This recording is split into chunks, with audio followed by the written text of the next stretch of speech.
Hi, I'm Connor Winterton of Borrowing Tape, and I'm here today with Mike Cheslik, the director and co-writer of the silent, supernatural, comedic epic film Hundreds of Beavers. Thank you for joining us today, Mike. Thank you. Thank you for having me, Connor. So, my first question is Hundreds of Beavers is such an original film, infused with spades of humour and farce, really. What inspired your vision for it? And if you could tell me how many exact hundreds of beavers were used, because I'm intrigued. Well, it's six beaver costumes and then duplicated many times in After Effects. Somebody on the internet should count the final beaver count for me of how many beavers appear in the film. I won't be doing it. What are the influences? I think it's, all this stuff it's the obvious, it's what it seems like. It's silent films and Looney Tunes and video games. And I didn't have to really do a research phase of that stuff because I think it's so baked in from a lifetime of consuming it. That like when we started Hundreds of Beavers, which we started just based on the fact that we're from Wisconsin, had friends comfortable with snow, had a tough leading man who could do the stunts, and I have some After Effects proficiency from my broadcast career. Those elements and restrictions or available things that we had with our small budget, the idea was really just picked based around those limitations or things we had access to. The inspirations of silent movies and cartoons and video games, that's just how I've lived my life, and so I don't need to go back through it for it to just come out of me if I'm doing an image. Yeah, exactly. That you've consumed that kind of stuff and it manifests, doesn't it, into your kind of vision. And I thought that when I was watching it, I was like, oh, this is great. This is like watching a cartoon. It's so funny. There's so many great moments, so many kind of set pieces. And it's been described as a unique spectacle, a visionary work, which is experimental, really, in kind of form and style and world building. So, could you tell me a little bit more about how you went about conceptualizing and also kind of executing some of those elements? So, like the filming process, really. Okay, yeah.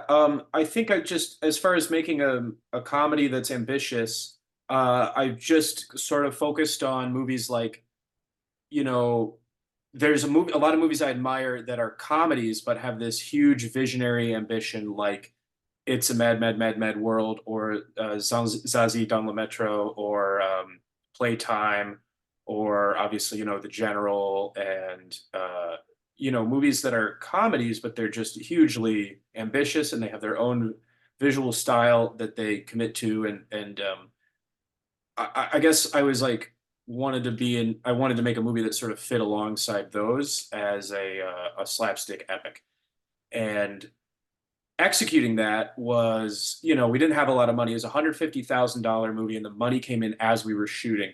So the Beaver thing is really just a way that we don't have to have a bunch of different actors on set. Mm. We can just have Rylan on set in the woods and then a rotating cast of beavers, and it makes the whole production a lot easier when just whoever's available at that time can come play a beaver or a raccoon, and you're not casting actors that need their own hair and makeup and all this stuff. The mascot thing really just, as in a pragmatic way, allowed us to do our slapstick epic while having basically an easier scheduling problem of how to get our buddies to act in this stunt movie. It was very long. It was 12 weeks in the snow. Well, it was 12 weeks of shooting. I don't know, 9 in the snow over 2 winters and 1,500 After Effects shots. So I don't know if I've answered the question, Connor, but those are some details about kind of what we were up to. And yeah, it took 4 years overall. Yeah, I was going to say that, I'd read that it took 4 years overall, 12 weeks of shooting. And when I was watching it, I was like, are they actually in the snow and the cold here? Because he must be freezing, like the lead actor and stuff. So thank you for, explaining some of that. And I just wanted to ask if there were any like other particular challenges or surprises that arose during the kind of production process.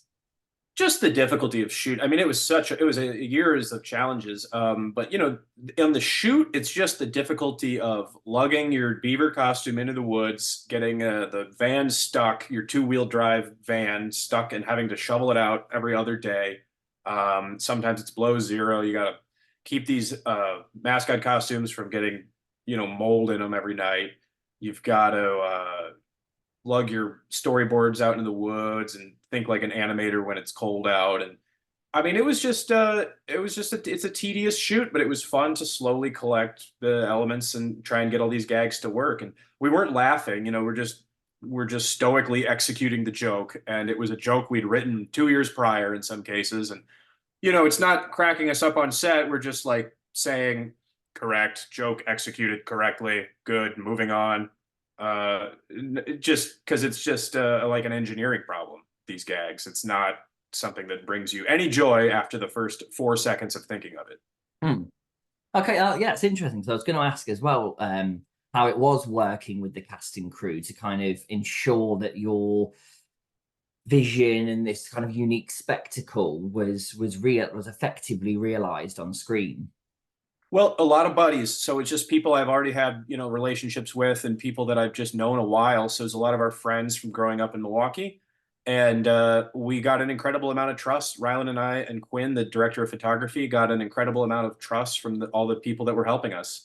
And maybe that's because many of them weren't film industry people. So they just figured, I guess this is normal, and gave us their trust. But also, I think we earned some trust from doing edits of the day's shoot each night, always putting the footage from that day into the temporary versions of the effects shots and showing the team, hey, this is what that weird element we got. This is how it's going to actually look. And so doing that, buys you some trust. And I was just surprised how game everyone was for years of making this thing. And I don't know. Yeah, for some reason they trusted us. Hopefully we can get into a situation every time where the whole team trusts the leadership. That would just be great if life could always be that way. I'm glad to hear it was like that, really, that there was that trust. So you kind of talked, obviously earlier I asked you a question about kind of influences, and you said this, mismatch of things you've watched throughout your life, right, and consumed.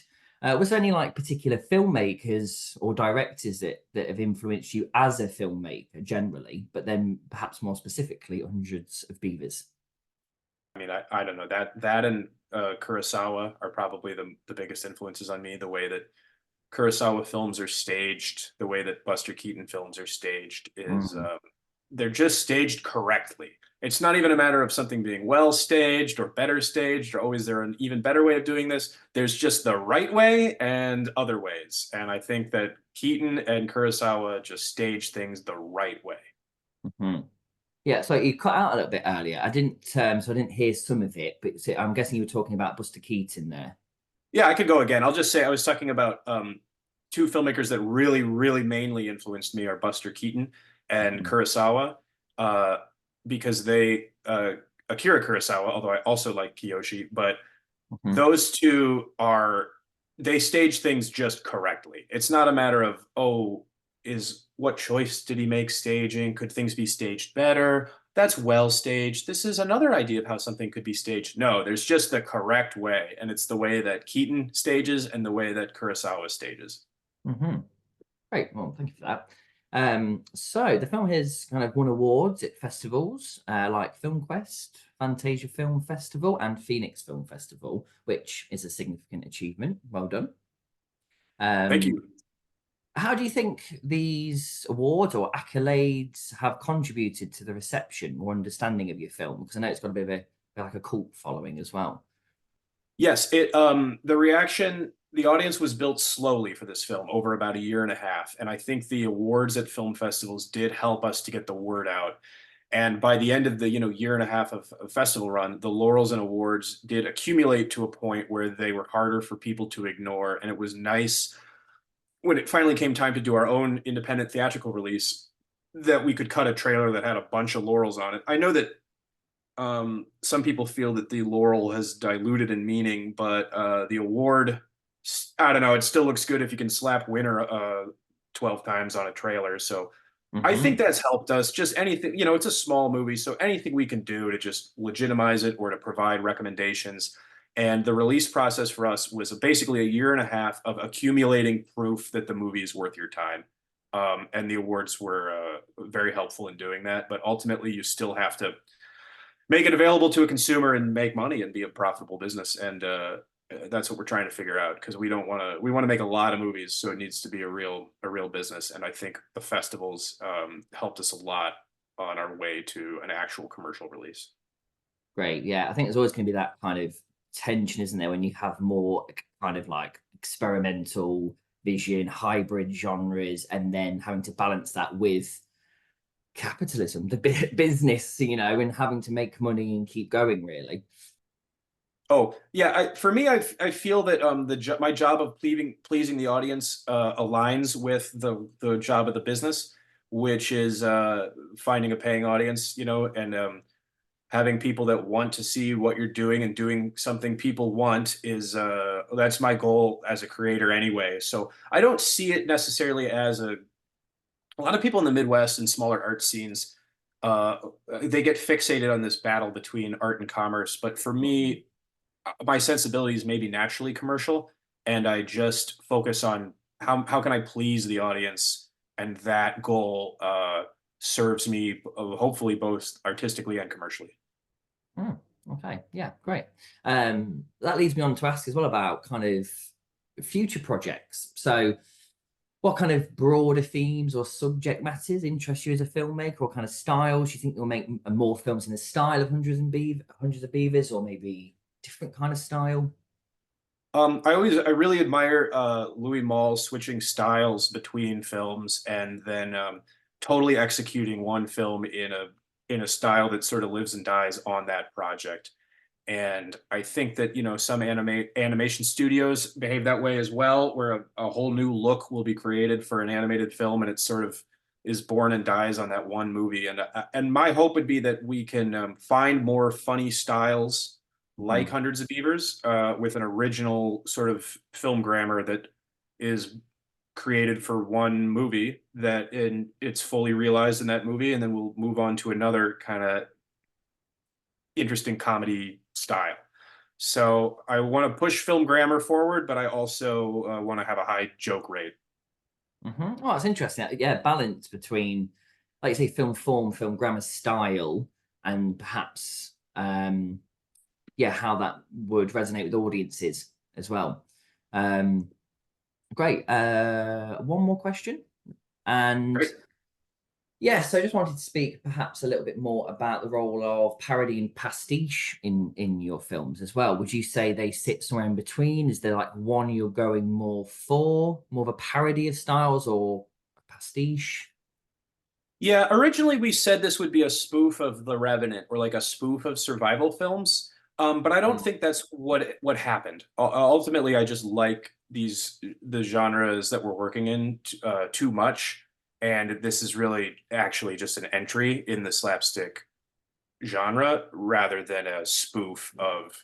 It's not a spoof of survival films the way that Naked Gun is a spoof of cop films, or in the way that Scary Movie is a spoof of horror films. mm. I think we just made an entry in the slapstick genre, and I don't think it's really a satire or a spoof.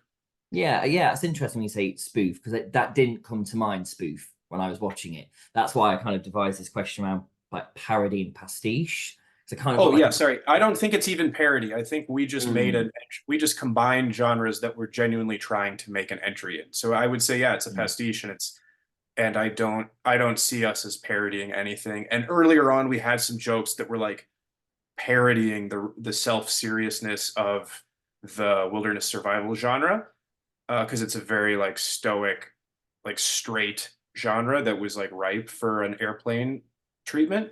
But we wound up just making a pastiche of things we actually love instead of a satire.